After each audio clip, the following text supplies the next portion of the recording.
우리 옆 사람하고 한번 저를 따라서 이렇게 인사하시죠. 두려워하지 마세요. 하나님이 당신을 안고 계십니다. 짝을 바꿔서 눈을 똑바로 쳐다보고 얘기하십시오. 두려워하지 마십시오. 하나님이 당신을 안고 계십니다. 아멘. 오늘 저녁에 저에게 오늘 저녁이 아니죠. 오늘 새벽에 저에게 온 시가 하나 있어서 제가 읊어드리겠습니다. 제목 나의 하나님. 진의 신, 선의 신, 미의 신이신 나의 하나님. 주님께서는 인간 탐구의 최고 가치를 진은 종교와 철학, 선은 도덕과 윤리, 미는 각종 예술로 의미하셨다.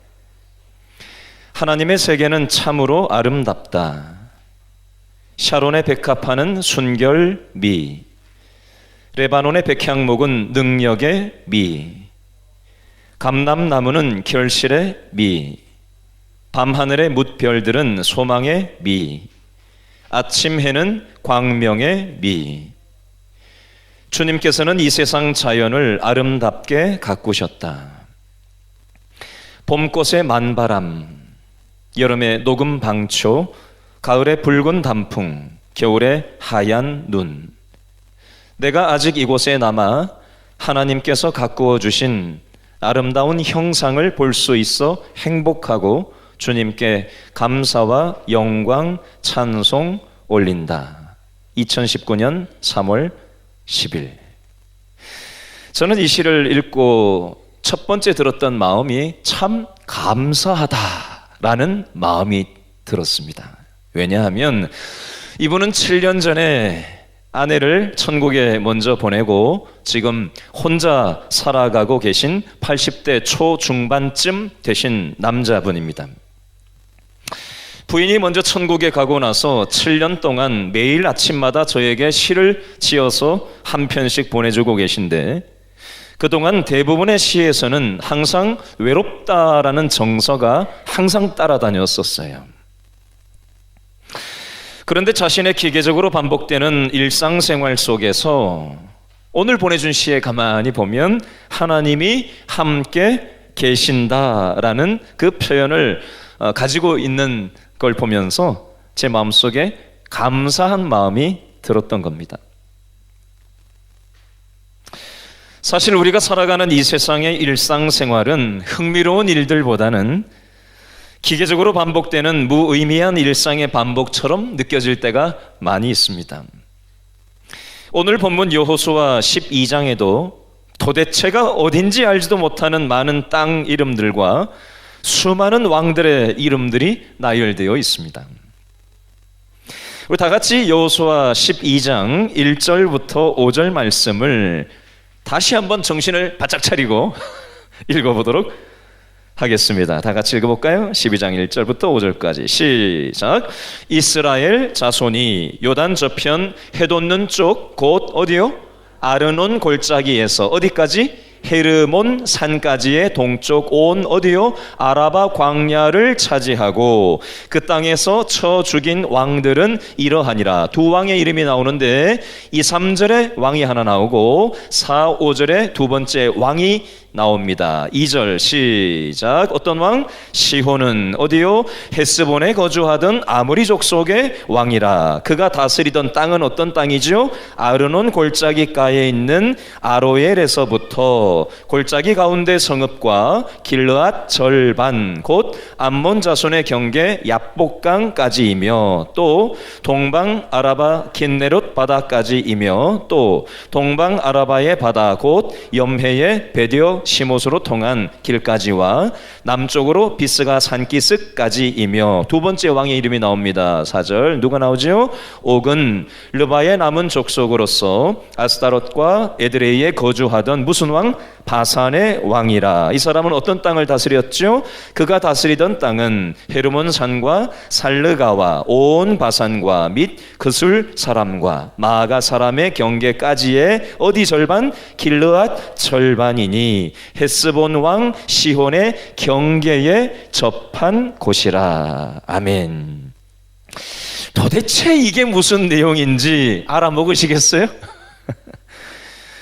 이 내용들이, 방금 읽은 이 내용들이 2019년 3월 이곳에서 살아가는 나의 일상생활과 도대체 무슨 연관이 있는 것인지 따분하게 성경을 읽으면서 읽기가 쉽습니다. 오늘 본문에는 지명이 많이 나오는데요. 자, 1절에 보면 어떤 골짜기? 아르논 골짜기. 두 번째, 어떤 산? 헤르몬 산. 또 하나 나오지요? 아라바 광야라고 표현되어 있지 않지만 광야입니다. 2절에 보니까 헤스본, 아모리 족속, 아로엘, 길르앗, 야복강, 뭐 어딘지 도대체 알지 못하는 말들이 지명이 많이 나옵니다. 또 왕이 총 몇 명 나오냐면 33명이 나오는데 오늘 보면 전체에서요. 2절, 3절에 나오는 시혼 왕이 있고요. 3, 4절에 나오는 옥 왕이 있어요. 그리고 9절부터 24절까지는 몇 명의 왕인지 빨리 세보세요. 몇 명이죠? 어떻게 하셨어요? 성경에 쓰여 있죠. 24절 끝에 보니까 9절부터 24절까지 몇 명의 왕이라고 되어 있죠? 31명의 왕이다. 그러면 여호수아 12장에 나오는 왕은 총 몇 명이죠? 2, 3절에 하나, 4, 5절에 하나, 9절부터 24절까지 31명, 총 합계가 33명의 왕의 이름이 여호수아 12장에 나온다는 소리입니다. 여러분, 이렇게 많은 지명과 왕들의 이름이 잔뜩 나오면 우리는 도대체 이게 무슨 말인가? 이게 나하고 나한테 무슨 교훈을 주려나? 그런 마음이 드는데요. 자, 한번 어떤 교훈을 주는지 오늘 본문으로 좀 들어가 보기 전에 조금 더 큰 그림을 하나 살짝 보면 여호수아서는 1장부터 총 몇 장까지 있죠? 24장까지 있어요. 우리가 12주 동안 여호수아 1장부터 오늘까지 12장까지 지금 살펴보고 있는데 전체가 전쟁 내용이에요. 그리고 다음 주부터 나오는 13장부터 21장까지는 전쟁 후에 땅을 분배하는 내용이 나옵니다. 그리고 마지막 22장부터 24장까지는 여호수아가 마지막 고별 연설 설교를 하는 내용이 되겠습니다. 자, 다시 오늘 본문으로 돌아와서 여호수아 12장을 조금 더 천천히 보겠는데요. 자, 지도를 보면서 좀 설명을 드리겠습니다. 지도 좀 보여주시겠어요? 자, 지금 설명을 복잡하게 드린 것들을 지도로 보면 훨씬 더 쉽게 이해를 할 수 있어서 지도를 가지고 좀 설명을 드리겠습니다. 자, 오늘 본문 여호수아서 12장 1절부터 6절을 크게 한 문단으로 나눌 수 있고 7절부터 24절까지를 나눌 수가 있는데 그 경계선이 뭐냐면 여기 앞에 보세요. 자, 여기 점선부터 해서 똑바로 쭉 끝까지 올라가는 요게 요단강이 되겠습니다. 이스라엘 중앙을 관통하는 요단강이 되겠는데 요거는 사해, 염해라고도 하는 사해가 되겠고 요단강을 따라 쭉쭉쭉 올라가면은 저 위에 조그만한 게 하나 있죠. 저기 갈릴리 바다, 갈릴리 호수, 긴네렛 호수라고 얘기하는 그 갈릴리 바다가 되겠습니다. 요단강을 중심으로 해서 오른쪽은 요단강 동편이 되겠고요. 요단강을 중심으로 해서 왼쪽은 요단강 서편, 성경에서 많이 얘기하는 가나안 땅이라고 하는 게 요단강 서쪽 얘기입니다. 오늘 본문 12장 1절부터 6절까지 말씀에 나오는 이 3절에 나오는 첫 번째 왕은 요 아르논 강으로부터 요 위에 야복강까지 요만큼 요르단, 요즘에 현대 요르단을 얘기하는 요만큼이 이 3절 내용이고요. 그 다음에 야복강 위에서부터 저 끝까지 현재 시리아 지역에 해당하는 저 지역이 오늘 본문 12장 4절과 5절 말씀에 나오는 두 왕을 정복해서 이겼다는 얘기가 되겠고, 그 다음에 7절부터 24절까지 내용은 요단강을 건너와서 31명의 왕을 점령한 내용을 기록하고 있는 내용이 된다고 보면 되겠습니다. 조금 더 살을 붙여서 얘기하면, 자, 첫 번째 1절 말씀에 나오는 지명이 하나 나오죠. 어디가 나옵니까? 아르논 골짜기가 나와요. 아르논 강인데요. 자, 여기는 미국에 가면 뭐가 있죠? 그랜드 캐년이 있어요. 중동 지역의 그랜드 캐년으로 불리는 곳이 바로 이 요르단의 아르논강 옆에 있는 골짜기가 이 미국의 그랜드 캐년에 해당하는 협곡이 되겠습니다. 제가 여기를 가보지는 못했는데 요즘 유튜브가 하도 잘 돼 있어서 딱 아르논 골짜기로 집에 가서 한번 딱 찍어보세요. 그러면 성지 전문가들이 거기를 직접 몸으로 부대끼면서 탐험을 했던 것들을 아주 성서 고고학적인 자료와 함께 아주 정밀하게 얘기를 다 해줍니다. 성지순례보다 훨씬 더 전문적으로 얘기를 해주니까 여러분 엉뚱한 거 유튜브로 보지 마시고 성경 공부할 때 그렇게 하면은 굉장히 실감이 나요. 그래서 저는 지금 유튜브로 여기를 아르논 골짜기 계곡을 타고 막 거슬러 올라가서 여행을 하는 그걸 영상을 보고 왔어요. 그러니까 제가 이게 어떤 게 감이 딱 잡혀요. 제가 말이 짧아가지고 여러분들한테 실감나게 설명을 잘 못하는데 유튜브를 한번 참고하세요. 자, 그래서 이 아르논 골짜기부터 북쪽으로 쭉 올라가면 시리아 왼쪽에 무슨 산이 저기 보이죠? 헤르몬산. 우리나라의 북쪽 끝에 무슨 산이 있어요? 백두산이 있는 것처럼 이 요단강 서쪽에 있는 이 지역의 제일 높은 산은 저 헤르몬산이라고 생각하면 되는데 한 2,700m 정도 돼요. 백두산이 2,744m라 그러더라고요. 비슷해요. 그죠? 그리고 북쪽 끝인 것도 비슷하고 아르논 골짜기에서 저기까지는 240km 북쪽으로 올라가면 저기예요. 아셨죠? 네, 그렇게 그림을 그리시고 자, 헤르몬산은 성경에 헬몬산이라고 얘기하기도 하는데 이스라엘에서 유일하게 스키장이 있는 데가 이 헬몬산이에요. 북서쪽으로는 저기 보면 뭐가 헤르몬산 북서쪽에 뭐가 있어요? 어느 나라가 있어요? 레바논이 접경이고 오른쪽으로는 어느 나라하고 접경이에요? 시리아하고 접경이고 점선 따라서 밑으로 여기 요단강 서쪽은 어느 나라예요? 현재 이스라엘 나라. 레바논, 시리아, 이스라엘의 접경 지역이 바로 헤르몬산인데 지금 군인이 지키고 있는데 군인이 인터뷰하는 것도 유튜브에 다 떠 있으니까 그런 걸 좀 공부를 하시라고. 아셨죠? 자, 계속해서 갑니다. 자, 2절 말씀에 1절 말씀에 보니까 아라바라고만 되어 있는데 원래는 아라바 광야라고 얘기하는 게 맞습니다. 여기서부터 요단강 서쪽 전체를 아라바 광야라고 얘기하는데 이스라엘 백성들이 애굽 이집트에서 430년 동안 종로로 타다가 모세에 의해서 출애굽해서 광야 40년을 보냈던 장소가 바로 이 아라바 광야 생활이 되겠습니다. 요단강 서쪽에서 광야 생활을 하다가 모세는 여기서 죽고 여기 사해 바로 위에 있는 요단강을 여호수아서 1, 2, 3, 4, 5장에 건너서 첫 번째 여리고성 전투, 두 번째 아이성 전투, 6장, 7, 8장 내용이 연이어지는 겁니다. 자, 그 그림을 잘 생각을 하셔야 돼요. 저는 유튜브로 다 가봤어요. 예, 찝차 타고 저기 아라바 광야를 가고 물이 나오고 꽃이 피고 성경에 나오는 그 장면들이 유튜브에 다 나와 있어요. 좀 제발 그런 거 공부 좀 하세요. 요즘은 학교 가서 공부하는 시대는 지났어요. 얼마든지 자료는 널려 있어요. 내가 관심만 있으면 얼마든지 성경을 아주 목사님보다 더 잘할 수도 있어요. 그래서 여러분들 공부를 좀 하시면 좋겠어요. 자, 3, 4절 말씀에 보면 아모리족 속에 무슨 왕? 2절에 무슨 왕? 시혼 왕이 나오고 4절 앞에 보니까 무슨 왕? 옥 왕이 나옵니다. 그죠?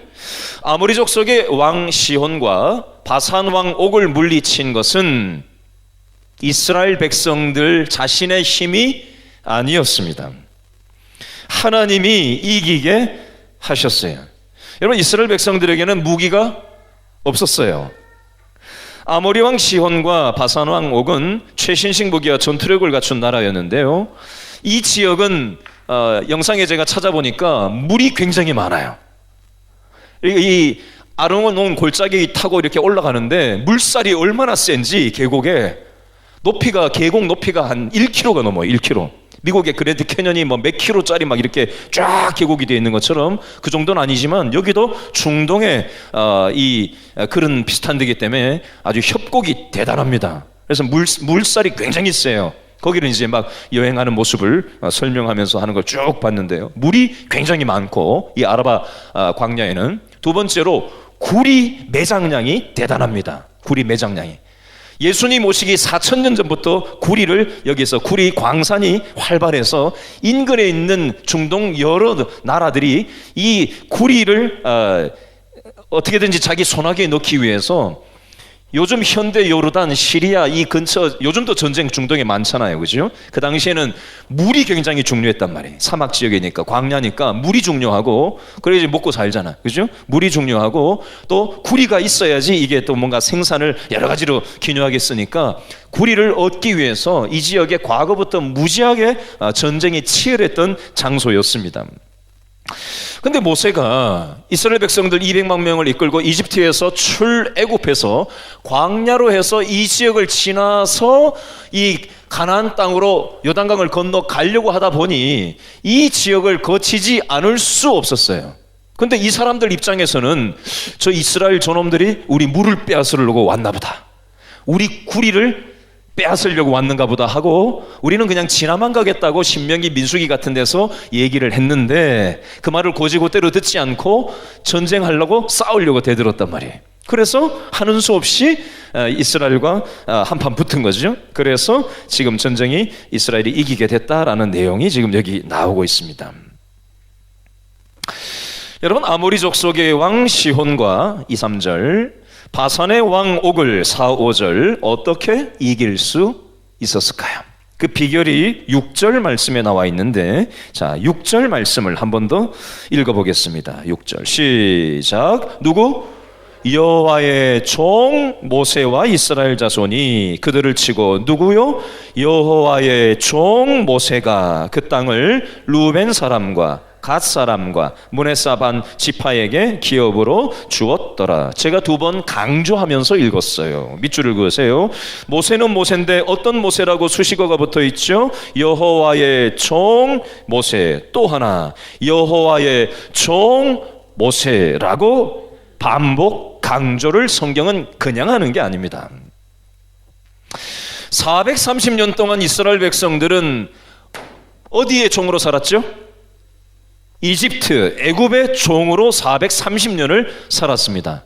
성경에서 얘기하는 이집트, 애굽은 물리적인, 지형적인 것만 얘기하는 것이 아니라 상징적인 면을 얘기합니다. 이집트, 애굽은 세상성을 상징합니다. 세상의 종을 430년 살다 보니 하나님 뜻대로 살기보다는 세상의 가치 판단대로 살았다라는 겁니다. 저와 여러분도 오늘 주일날이 돼서 교회에 나와서 앉아있기는 하지만 우리는 월, 화, 수, 목, 금, 토 어디에서 시간을 보내죠? 직장생활하고 가정생활하고 세상 속에서 정신없이 살다 보면 세상의 가치 판단 기준 우선순위들이 우리의 생각과 마음에 비집고 들어와서 세상적인 방식으로 살아가는 것이 당연하다고 생각하고 세상의 종노릇을 하기가 쉬운 게 우리들입니다. 그렇죠? 이스라엘 백성들은 이집트에서 430년 동안 세상 가치 판단 기준에 종속을 받으면서 살았던 민족이었단 말이죠.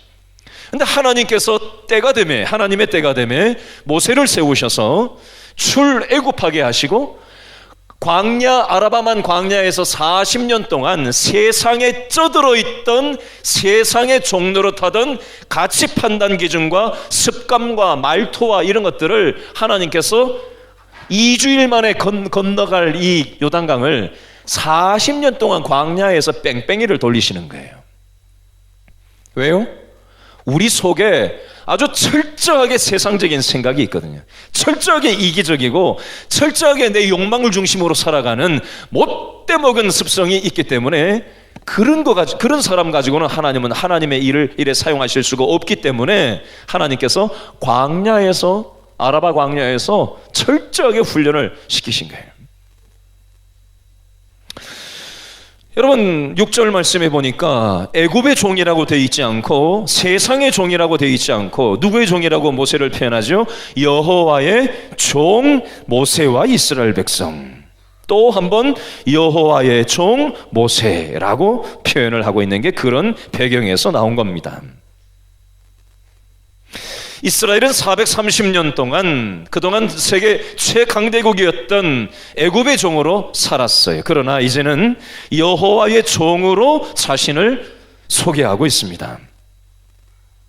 저를 따라서 이렇게 한번 외쳐보시죠. 나는, 아이고, 아침 안 드셨어요? 다시 한번. 나는 애굽의 종이 아니라 여호와의 종이다. 나는 세상의 종이 아니라 하나님의 종이다. 아멘. 여러분, 우리는 세상의 종 노릇하는 존재로 부름받은 존재가 아니라 하나님의 종으로 살아가도록 부름받은 존재인 줄로 믿으실 수 있기를 바랍니다. 이 세상의 힘은 우리를 세상의 힘 앞에 무릎을 꿇으라고 말합니다. 우리들이 세상의 힘 앞에서 살아가요. 그러나 우리는 더 이상 세상의 종이 아니라 하나님의 종이라는 사실을 기억하면서 살아가야 할 줄로 믿습니다. 6절 말씀에 또 다른 측면으로 6절을 이렇게 한번 얘기를 해볼 수 있어요. 자, 12장 1절에서 6절까지를 모세의 1절 앞에 보면은 제목이 하나 붙어 있죠. 성경에 12장 1절 앞에 뭐라고 붙어 있어요? 모세가 정복한 왕들. 7절부터 24절 앞에 7절 앞에는 뭐라고 제목이 붙어 있죠? 여호수아가 정복한 왕들. 오늘 성경은 요단강 건너서 가나안 건너가서 요단강 서편에 31명의 왕을 정복한 것만 얘기하기 이전에, 요단강 건너가기 전에 두 왕들, 모세가 정복 전쟁을 했던 이 두 왕들 사건을 왜 오늘 성경에서는 기록하고 있을까요? 이걸 통해서 뭘 교훈하려고 하는 걸까요? 여러분, 아이가 걸음마를 할 수 없었던 때가 있고, 그렇죠? 이제는 조금 발목에 힘도 생기고 중심도 잡을 줄 알아서 걸음마를 할 수 있게 되는 때가 있어요. 그렇죠? 그러면 지도 발발 기다가 이제 일어나려고 하는데 이게 너무 중심을 못 잡고 넘어지다가 이제는 무릎에 힘이 생기고 발에 힘이 생기고 균형 감각이 생겨가지고 딱 서고 이제 걷기 시작하면 엄마 아빠가 할아버지 할머니가 친지들이 옆에서 어떻게 하죠? 에? 박수를 막 쳐주면서 아이고 잘한다 잘한다 하면서 칭찬을 해주고, 그러면 이놈이 어떤 마음을 가질까요? 이 어린애가 뭐가 생겨요? 자신감이 생기는, 자신감. 할 수 있다. 에? 그리고 이거보다 더한 것도 나도 저 사람들, 저 어른들처럼 뛸 수도 있겠다. 아이가 말은 표현을 못하지만 어린애니까 그런 생각을 이렇게 보면서 하지 않을까? 지 나름대로? 마찬가지입니다. 여러분, 이스라엘 백성들이 이 종노릇을 430년 하다가 40년 동안 광야 생활을 하다가 이 엄청난 최신식 무기를 가진 이 두 부족과 전쟁을 뜻하지 않게 해서 이기게 됐단 말이에요. 그리고 난 다음에 어떤 마음이 들었을까요? 깐난쟁이가 걸음마 했을 때 어떤 마음이 생겼다고요? 자신감이 생겼던 것처럼 이스라엘 백성들도 어떤 마음이 생겼을까요? 믿음으로 내가 일어서면 할 수 있구나, 하나님 도와주시면 할 수 있겠구나라는 무엇이 생겨요? 믿음의 자신감이 생기는 거예요. 믿음의 자신감. 그리고 나서 이제 요단강을 건너가서 요단강 서편 가나안 땅에서도 믿음의 순종의 전쟁을 해야 될 텐데, 저곳에서도 아이가 이제 뛸 수 있겠다는 기대감을 갖는 것처럼 이스라엘 백성은 자신감을 여기서 얻고 이제 건너가면 하나님과 함께라면 내가 저기서도 믿음의 순종을 하기만 하면 이길 수 있다라는 그런 믿음의 기대감을 갖게 되는 효과가 오늘 요단강 서편에서 이루어지고 있다는 겁니다. 예를 들어 볼게요. 제 딸아이가 이제 고등학교 1학년이 됐어요. 아들놈은 이제 중학교 1학년이 이제 요번에 됐는데, 이 두 놈이 마침 한 놈은 고등학교 입학식이고 한 놈은 이제 중학교 입학식이 마침 지난 월요일 날 같은 날이었는데 오전이 아니라 또 하필 같은 오후였어요. 월요일 날 제가 출근을 안 하잖아요. 마침 제가 또 집에 있었단 말이죠. 제 마음속에 이 아이들이 애굽을 상징하는 이 세상의 학문을 배우러 고등학교를 가고 중학교를 입학하는데, 우리 아이들이 믿음으로 양육이 돼야 되는데 공부하는 기계처럼 뺑뺑이를 도는 이 세태 속에서 아이들이 믿음으로 바로 세워져야 된다라는 그런 부담감이 제 마음속에 계속 지금 최근에 많이 들고 남달리 계속해서 있어서 사모하고 상의를 했어요. 아이들 오늘 입학 예배 드리기 전에 가정 예배를 좀 드리면 어떻겠냐. 좋대요. 두 놈 애들한테도 물었더니 좋대요.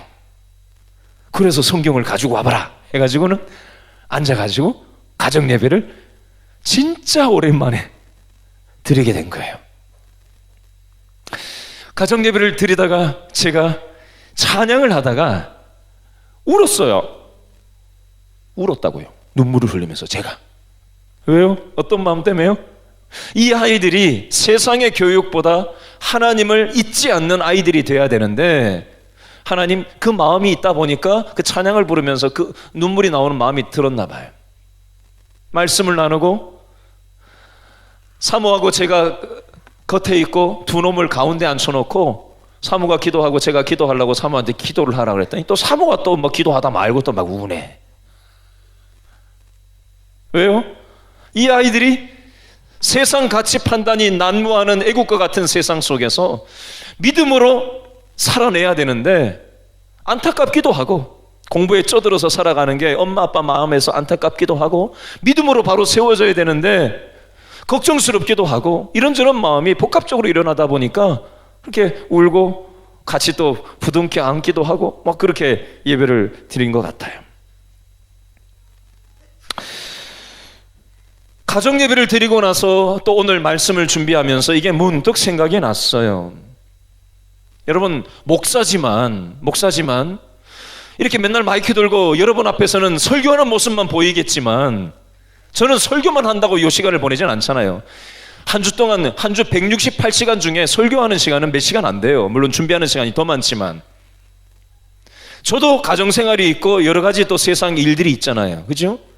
믿음으로 살아야 되고 믿음으로 자녀 양육을 해야 되는데 목사 가정이지만 가정 예배를 드리기가 만만치가 않은 거예요. 이래저래 애들 뭐 스케줄도 다 다르고 학원 다니고 뭐 이렇게 저렇게 안 맞고 하다 보니까 자꾸 미루고 우선순위가 밀려서 제대로 못하고 있는 것에 대해서 제가 야 이건 아닌데 하는 마음이 있어서 사모하고 상의를 했어요. 한 주일에 한 번만이라도 우리가 좀 시작을 한번 해보자. 한 주에 한 번만이라도 주일날 저녁에라도. 근데 오늘부터 이제 훈련이 들어가요. 훈련이 주일반 우리 장로님들하고 주일 오후 예배를 마치면 최소 2시간 반짜리 훈련을 15주 과정으로 주일 오후 예배 마치고 하고 식사까지 같이 할 거란 말이에요. 그러면 오후 예배만 마쳐도 벌써 몸이 녹초가 되는 데다가 2시간 반짜리 훈련을 하고 나면 집에 가면 이게 몸이 굉장히 푹 가라앉을 거란 말이에요. 그럼에도 불구하고 제 마음속에 가서 아이들과 가정 예배를 드리고자 하는 그런 마음이 있어요. 공개적으로 이렇게 얘기하는 거는 이게 부담돼서라도 제가 이 약속을 지키려고 하는 제 의지를 담아서 표현하는 거예요. 지난 월요일 날 가정 예배를 드리면서 아이들이 같이 예배 드리면서 나쁘지 않았던 것 같아요. 아이들 눈빛을 보면 알잖아요. 어거지로 하는 게 아니라 아빠 엄마의 그 진심이 느껴지잖아요. 근데 이게 기기적으로 가면 안 되겠지만 그렇게 어떤 면에서 믿음의 싸움이잖아요. 믿음의 싸움. 물리적인 싸움만 있는 게 아니라 우리 믿는 사람들은 이 세상의 가치 판단 기준과 믿음의 싸움을 싸우는 거예요. 근데 그 가정 예배를 오랜만에 드렸지만 드리는 그 시간을 통해서 믿음의 싸움을 한판 붙어야 되겠다. 주일마다 저녁에 애들하고 해서 믿음의 싸움을 한 판씩 붙어서 아이들이 공부하는 기계로 전락하지 않고 하나님을 알고 믿음으로 살아가는 아이들이 될 수 있도록 그렇게 애를 피곤하지만 우선순위를 놓치지 않아야 되겠다라는 생각을 해보게 됐어요. 여러분 오늘 오후 예배 때 우리 장로님들 시무장로님 5분 이제 주일반 훈련을 1주차를 시작을 하고 수요일날 오전 10시에는 우리 지역장들과 구역장을 중심으로 해서 할 수 있는 모든 분들이 11명이 이제 저하고 15주짜리 훈련을 최소 2시간 반짜리를 수요일부터 이제 시작을 하게 될 겁니다. 영적인 싸움을 하려면 영적인 무기가 장착이 돼야 돼요. 말씀과 기도로 영적인 무기가 장착이 돼야 믿음의 싸움을 싸울 수 있는 영적인 근육이 붙어서 영적인 싸움을 이 험한 세상에 싸워서 승리할 수가 있게 되는 것입니다. 저는 우리 길신교회 모든 성도들이 훈련을 받고 영적인 근육이 강화되어서 그저 나 자신만 믿음 생활하고 행복한 삶이 아니라, 이기적인 신앙생활이 아니라 우리 가정을 넘어가고 이 예배당을 뛰쳐넘어가서 이 지역사회를 축복하고 우리 가정을 축복하고 또 직장 동료들을 축복하는, 왜 사는지 무엇을 위해 살아가는지 알지 못하는 많은 영혼들을 살리고 축복의 통로로 쓰임받는 우리 모든 길신교 성도들 다 될 수 있기를 축복합니다. 두 번째 큰 문단으로 살펴보면요, 9절부터 24절 말씀까지를 살펴볼 수 있는데요. 자, 9절 말씀에 보면 두 왕이 나와요. 그죠? 9절에 무슨 왕이 나오죠? 자, 요단강을 건넙니다. 여기 갈릴리 사해 호수 바로 위에 요단강을 딱 건너서 길갈에다가 12돌을 세우고, 그 다음에 첫 번째 붙었던 전투가 여리고성 전투입니다. 여리고, 요 아이성은 지도에는 안 나와 있는데 아이성은 바로 옆에 있어요. 그게 9절 내용이 되겠습니다. 자, 여리고성 전투는 최신식 무기를 가지고 여리고성 전투를 해서 이겼습니까? 이스라엘 백성들이 어떤 전투 방식을 취했죠? 날마다 한 바퀴 돈 거예요. 일곱 번째 날은 7바퀴 돌고 믿음의 예배용 나팔을 불면서 함성을 질러서, 우리 인간 상식으로는 말도 안 되지만 여리고성이 무너지는 엄청난 기적을 경험하게 됩니다. 아이성 전투, 여호수아서 7장 말씀에 나오는 아이성 전투는 어땠죠? 내가 하려고 달려들었다가 아이성에서 대참패를 겪게 됩니다. 그래서 회개하고 난 다음에 여호수아서 8장에는 다시 아이성을 이기게 되는 결과를 낳게 됩니다. 여러분, 오늘 성경에 나오는 여리고성 전투와 아이성 전투처럼 저와 여러분만의 여리고성이 있고요, 저와 여러분만의 아이성도 있을 수 있습니다. 적용해서 한번 생각해 보시면 좋겠어요. 예를 들면 우리 성도들 중에 대화를 나누다 보면 이런 얘기를 하시는 분이 있어요. 목사님, 제가 옛날에 우리 아이가 죽다가 살아난 적이 있습니다. 아무도 못 살린다고 했는데 작정기도 하고 금식기도 하고 새벽마다 부르짖으면서 우리 아이가, 우리 손주가 하나님이 살려주셨습니다 라고 얘기하시는 분들이 우리 길신교회 교인들 중에도 여러 명 저한테 얘기하셨어요. 인간 의술로는 안 되는 건데 하나님이 살려주셨습니다 라고 정확하게 눈을 똑바로 보면서 저한테 믿음의 고백을 하시는 분들이 여러 분 계셨어요. 예를 들면 이것이 그분에게는 자신만의 여리고성 전투인 거예요. 자신만의 아이성 전투인 거예요. 그걸 여호수아서 12장 9절 10절에 적어놓고 있는 거예요. 여러분, 이건 예를 들면 이런 표현으로 할 수 있습니다. 우리 어른들 즐겨하는 찬송 중에 옛날 460장, 최근 301장 뭐죠? 지금까지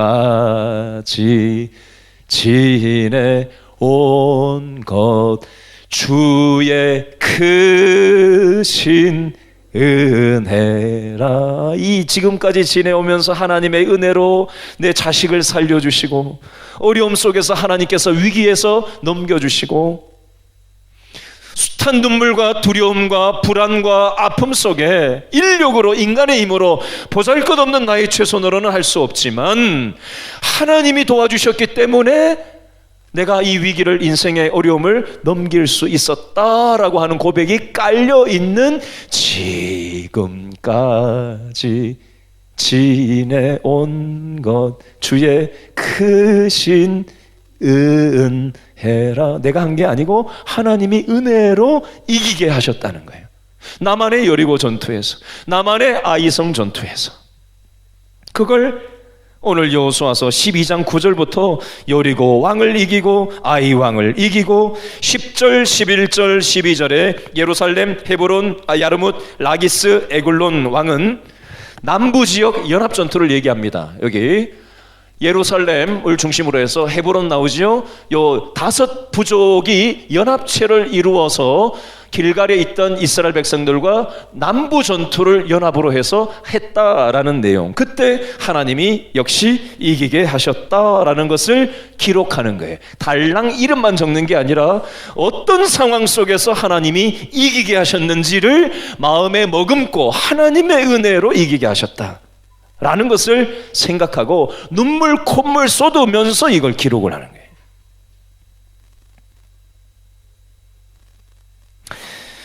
자, 9절부터 16절 말씀까지에는 총 16명의 왕이 나오는데, 이 중부지역, 여리고 중심한 중부지역, 남부지역 16명의 왕을 이긴 왕의 이름이 나오는 거고, 왕이 어떤 왕이다. 17절부터 24절 말씀까지는 총 15명의 왕이 나오는데, 그건 북부지역 전투가 되겠습니다. 자, 이 북쪽, 저 레바논이라고 써있는 저기 갈릴리 바다 그 중심으로 이렇게 삥 둘러있는 왕들 15왕을 기록하고 있는데, 우리가 지난주 여호수아 11장 말씀 1절 2절에 살펴봤던 북부동맹의 핵심 도시였던 하솔왕을 중심으로 해서 19절에 하솔왕 나오죠. 마돈 20절, 시므론, 악삽 23절, 돌, 이 5개국 연합이 여호수아 11장 1, 2절에 지난주에 살펴봤던 그 내용이 여기 지금 또 한번 기록되고 있는 겁니다. 자, 그냥 그런가 보다 하시면 돼요. 자, 이 내용을 적용해서 알기 쉽게 좀 이렇게 얘기해 보겠습니다. 여러분, 오늘 성경에서는 물리적인 전투를 얘기하는 것 같지만, 이 물리적인 전투를 통해서 오늘 예배를 드리는 저와 여러분들에게 하나님이 어떤 교훈을 적용점으로 주시는 거냐면요, 따라합니다. 내 안의 전투, 내 마음 안에서의 전쟁. 여러분, 이집트에서 430년 종살이 했던 이스라엘 백성들이 출애굽해가지고 요단강 건너기 전에 아라바 광야 생활 40년 하다 보니까 완전히 세상적인 종로로 타던 습성이 완전히 빠져나가서 요단강 건너고 나가지고는 100% 순종하면서 믿음의 삶을 살았을까요? 질문. 그러면 쉽게 얘기해 볼까요? 저와 여러분은 어떻습니까? 예수 안 믿고 교회 다니기 전에 우리의 모습과 예수 믿고 교회 다닌다고 요즘 성경책 들고 왔다 갔다 하는데 완전히 180도로 바뀌어서 100% 하나님이 원하시는 생각만 하고 하나님이 원하시는 마음만 품고 살아갑니까? 그래요? 안 그래요? 안 그렇죠? 이스라엘 백성도 마찬가지였어요. 그리고 오늘 여호수아 12장 말씀에 33왕과 전쟁을 해서 이기고 모든 이 나라가 평정이 되고 완료가 된 것처럼 쓰여져 있는데 사실은 그게 아닙니다. 여호수아서 다음에 어느 성경이 나오죠? 사사기가 나오고, 그 다음에 어느 성경이 나와요? 사무엘 상하가 나오는데, 다윗 왕 시절이 되기까지 이 가나안에 남아있는 해결되지 않은 사람들이 있었습니다. 마치 중동의 테러 분자인 IS가 큰 거점은 다 때려서 지금 부수고 다 미군이 다 치고 들어가서 점령을 했지만 아직까지도 IS 얘기가 나온 게 언제예요? 아직도 그 남아있는 사람들이 아직도 있단 말이에요. 인질로 잡고 주민들을. 마찬가지입니다. 여러분, 우리가 신앙생활을 하고 기본적으로는 교회 다닌다라고 표면적으로는 얘기를 하지만 여전히 우리 생각 속에 하나님 기뻐하시는 생각만 있지 않고 내 맘대로 생각하는 게 있습니까? 없습니까? 아닌 척 하시죠? 하나님이 원하시는 마음만 품습니까? 죽이고 싶고, 알아들었어요? 죽이고 싶고, 성질 나면 죽이고 싶죠. 살기가 막 나죠. 손톱이 확 나와서 그냥 어떻게 해버리고 싶죠.